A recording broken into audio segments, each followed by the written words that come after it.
Today's topic is urinary bladder demonstration. This is urinary bladder. It is the reservoir of urine and it is hollow viscous which acts as reservoir of urine. Now the position. The position of urinary bladder varies with age and with amount of urine it contains. It varies in position and size. In children, the urinary bladder neck lies at upper border of pubic symphysis, and in children it is abdominopelvic organ even when it is empty, because the pelvic cavity is small, so bladder neck lies at the level of upper border of symphysis pubis. In adults, it is the pelvic organ when empty. It is pelvic organ when empty. And the bladder neck lies just above the plane of the lower border of symphysis pubis. When distended, it becomes abdominopelvic and ascends from the lesser pelvis by displacing the peritoneum from the posterior surface of the infraumbilical part of anti-abdominal wall. Now, the shape of urinary bladder. It is tetrahedral when empty and ovoid when distended. It is empty bladders.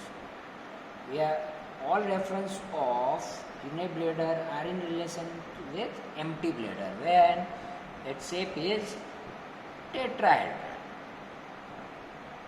Now, the capacity of urinary bladder. The average capacity varies between 120 to 320 ml with mean capacity of 220 ml. Sense of filling of bladder first start at the capacity of 100 to 150 ml, and first desire of micturition usually appears at capacity of 150 to 250 ml. Now, physiological capacity ranges between 250 to 450 ml, and painful sensations starts when the amount of urine increases more than 450 ml. On collection of about 800 ml, the micturition is beyond the voluntary control. Now, anatomical capacity. Anatomical capacity of the urinary bladder means the volume of urine just before the rupture of the bladder, and it is nearly about 1 liter or more. Now, presenting parts in empty and contracted bladder. So, in empty and contracted bladder, the presenting parts are: first, it is tetrahedral in shape, means having 4 surfaces. The bladder presents an apex. This is apex anteriorly, in front and above upper part. There's apex. Then base that lies behind. Then this is superior surface to infralateral surface. This one is infralateral, this one is infralateral surface. This one is infralateral, this one. This is superior to infralateral surface. And 4 border. This one is anterior border, this is posterior border, 2 lateral border, and a neck. neck lies inferiorly. Neck lies inferiorly. So, again, this is apex. Behind apex, there is superior surface, and behind superior surface, there is posterior border. Posterior border here, and below posterior border, there is base. These are two infralateral surfaces, and two infralateral surfaces. Between two infralateral surfaces, there is anterior border. Then these are two lateral borders.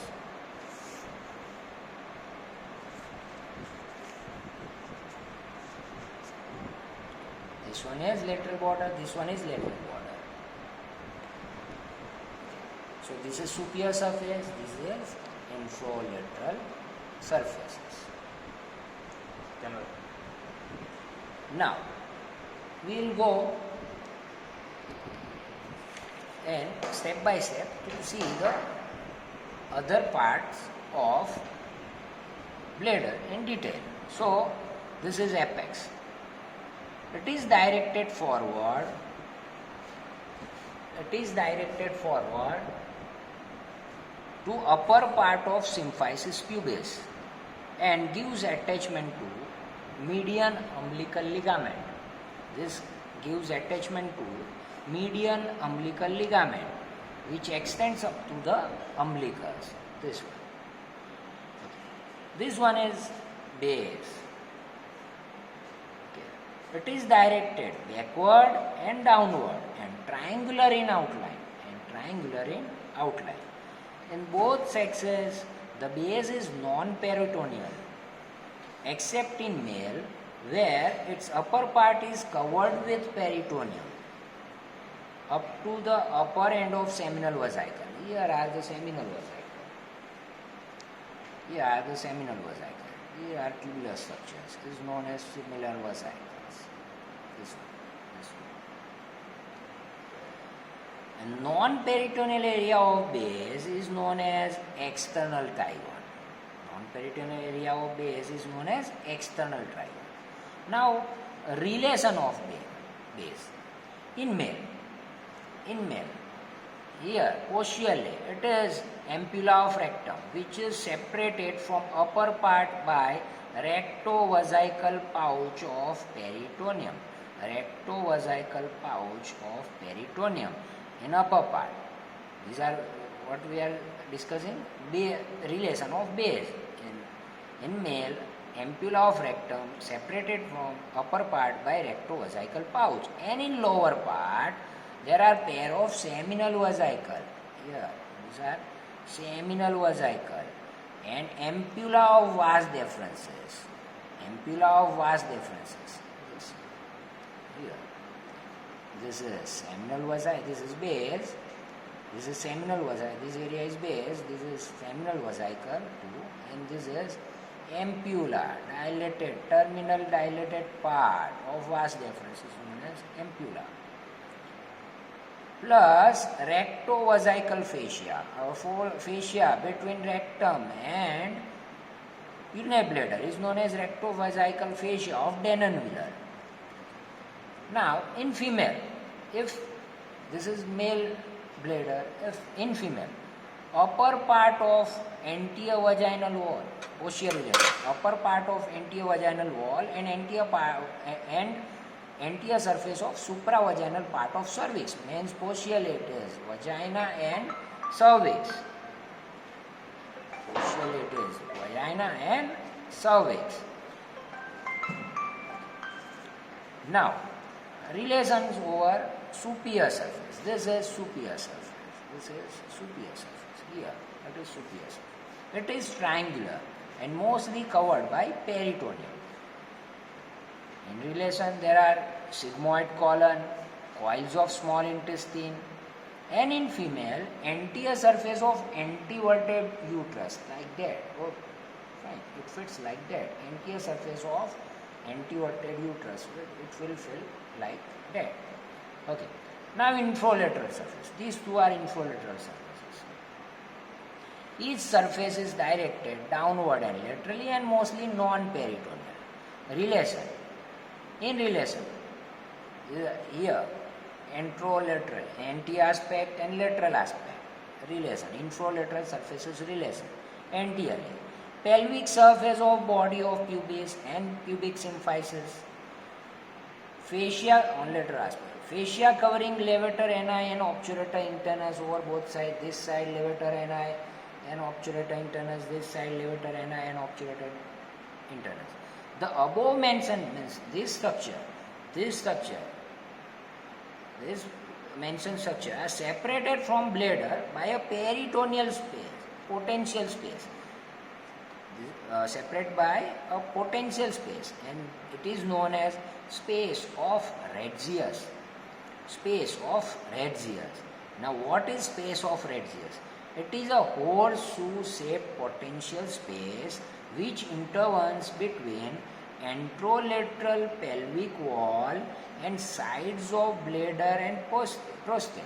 This is prostate. In lower part, there is thickening. It is known as prostate. So, it is a horseshoe-shaped potential space which intervenes between anterolateral pelvic wall and sides of bladder and prostate. The space acts as bursa to allow distension of bladder. It allows the distension of bladder. Now, boundaries of space of Retzius. Which are the boundaries? In front, I have already told that in front, symphysis, pubis and body of pubis in front. Behind and on each side. There are posterior true ligaments of bladder, which we will see later on. Posterior true ligaments of bladder. Now, above, there is peritoneum of paravesical fossa. A fold of peritoneum means para around on both sides of urinary bladder, that is paravesical fossa, that is above. Below, there are ligaments here in this area. There are ligaments which are there below. Puboprostatic ligaments or pubovesical ligament. Okay, here puboprostatic ligament or pubovesical ligaments are there. 4 ligaments are there, puboprostatic or pubovesical. Now, medially, the boundary of space of Retzius, infralateral surface of bladder of prostate, and laterally, fascia covering levator ani and obturator internus. Levator ani and obturator internus forms lateral wall. So, fascia covering levator ani and obturator internus. Now, contents of this space of Retzius or shoe-shaped space: retropubic fat and vesical plexus of veins. And what is the importance of this space? It acts as a bursa for expansion of bladder, and surgical operation of bladder and prostate are approached retroperitoneally through this space. Through this space, bladder can be approached from anti-abdominal wall in distended bladder. Now, the anterior border. The anterior border extends from apex to the neck of bladder. Here it is neck, constricted part. It is known as neck. This is apex. So this is anterior border, and it separates the infralateral surfaces.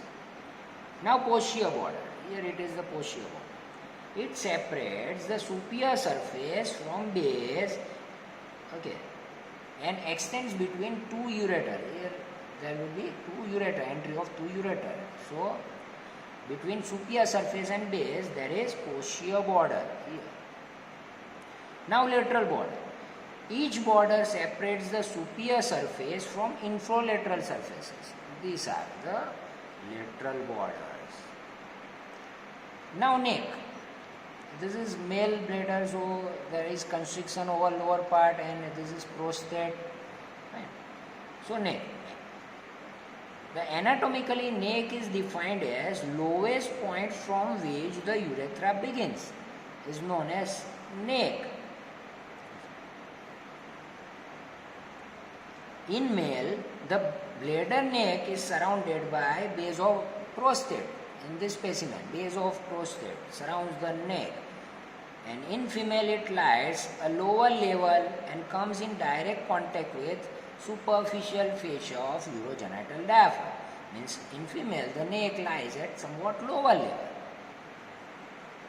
Now, these were the parts in empty bladder which has tetrahedral shape. Now what about distended bladder? If the bladder is distended, the shapes become ovoid. Its shape becomes ovoid, like that, ovoid shape. So the bladder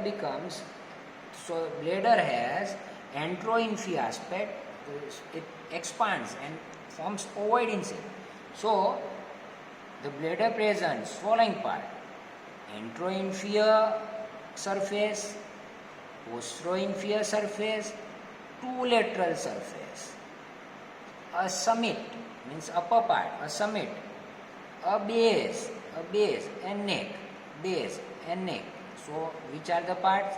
Antroinferior surface, postrosuperior surface, two lateral surface, one summit, a base and a neck. Now, the antroinferior surface is entirely non-peritoneal and extends above the symphysis pubis by displacing peritoneum from posterior surface of anti-abdominal wall. Now, postrosuperior surface, mostly covered with peritoneum and related with sigmoid colon, small intestine and uterus in female. Each lateral surface, partly peritoneal, partly non-peritoneal.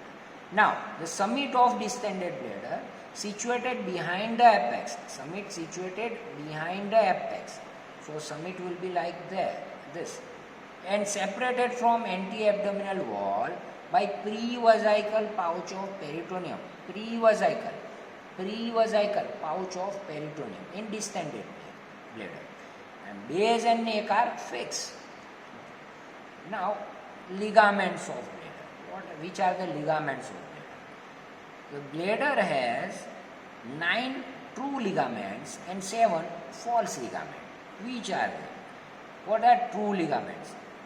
True ligaments are nothing but fibrous bands with some smooth muscle fiber, and they help to encourage the bladder.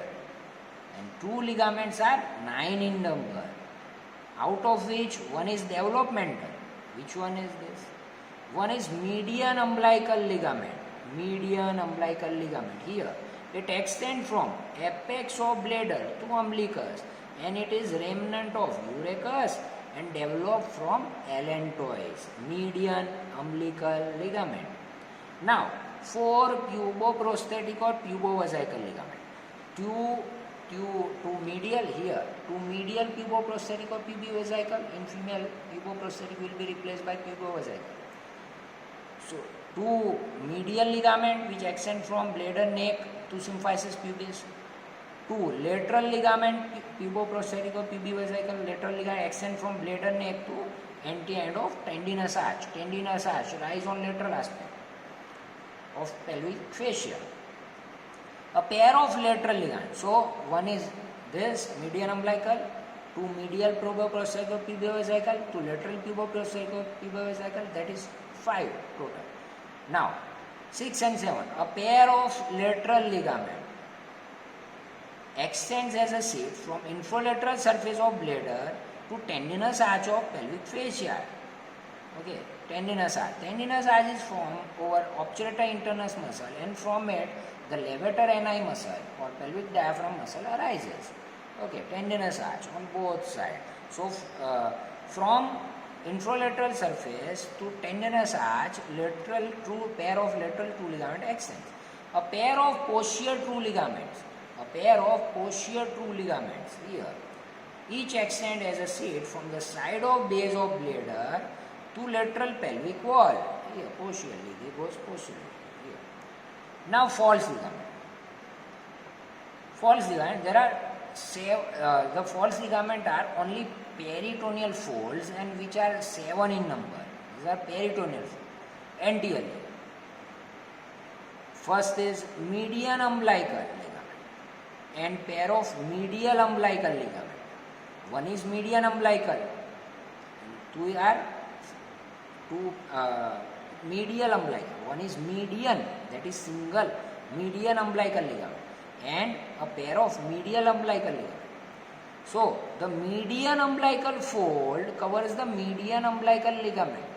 Median umbilical folds covers the median umbilical ligament, which was true ligament, and it is remnant of allantois or urethus.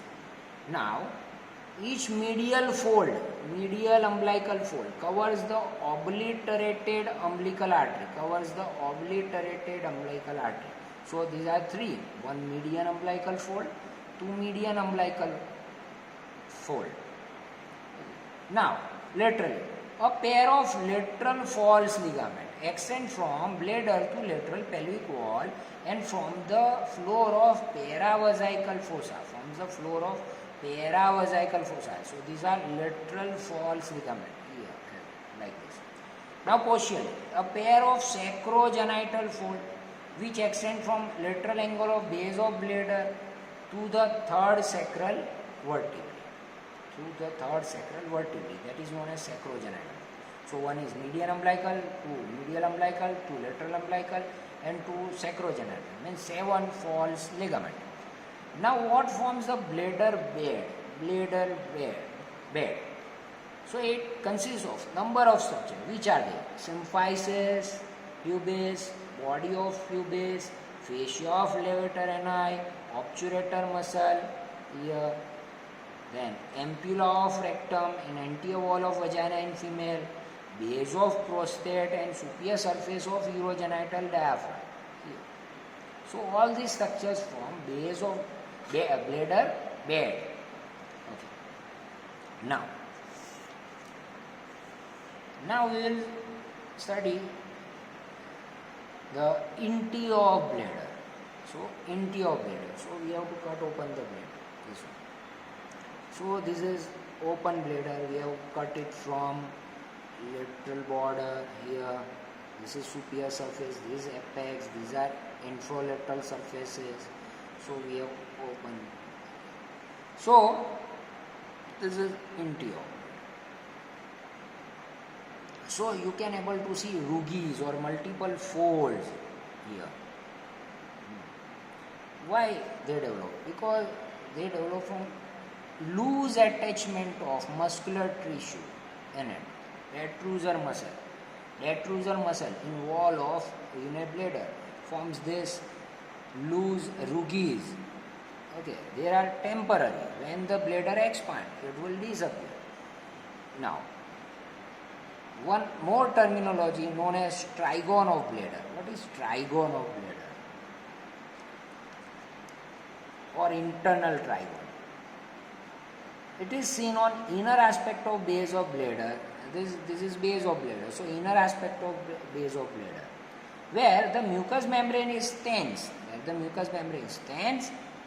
And absence of rugies. Look here, absence of rugies.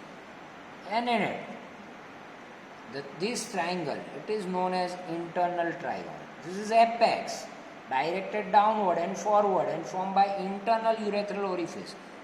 We are able to see here, internal urethral orifice, and which is crescentric in shape, and it has, in males, there is a bulging over here, is known as eula vesicae, which is formed by median lobe of prostate. There is bulging in male bladder. It is known as eula vesicae, produced by median lobe of prostate. Fine. Now, so this is apex and this is base. Here it is base. Base is formed by interureteric ridge. It is known as interureteric ridge or Mercius bar, which extends between orifices of two ureters. So, just orifice of, I am showing the orifice of one ureter.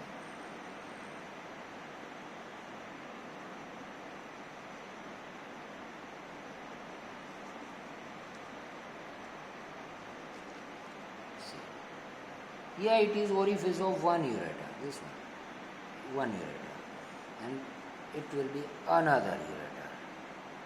Fine. So, in between there is Mercier bar or interuretic ridge. Fine. So, this is internal trigon, and what is the importance of this internal trigon?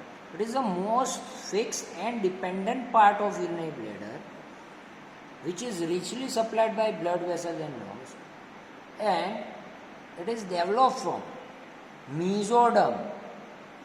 Developmentally, embryologically, it is developed from mesoderm, while rest of the urinary bladder developed from endoderm.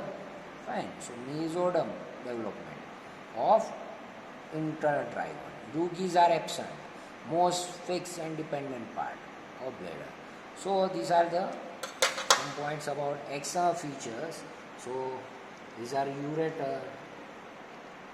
These both are ureter. See, and base. This is posterior border. This is both are ureters. These are vas deferens, and distal dilated part is known as ampulla, and this is seminal vesicles. Fine. This is apex, superior surface, posterior border, base with its structure. So it is male bladder. This is lateral border. Here two are infralateral surfaces. In lower part that is neck of bladder, and this is base. Okay, so this is external feature of bladder demonstration.